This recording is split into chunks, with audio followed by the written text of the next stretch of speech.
Magandang umaga po sa ating lahat. Ayan. Wake up na po. Ayan, tanghali na po.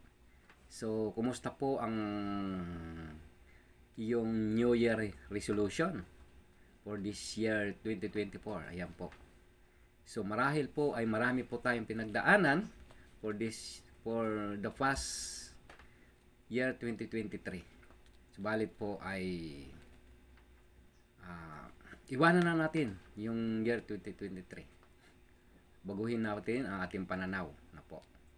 So kaya po, sa umagang ito ay meron pa akong tatalakayin patungkol po sa ating hinaharap. So kaya po yung ating topic ngayong umaga ay change of perspective. Ayan. So paano ho ba natin lalo pang mapag-iibayuhin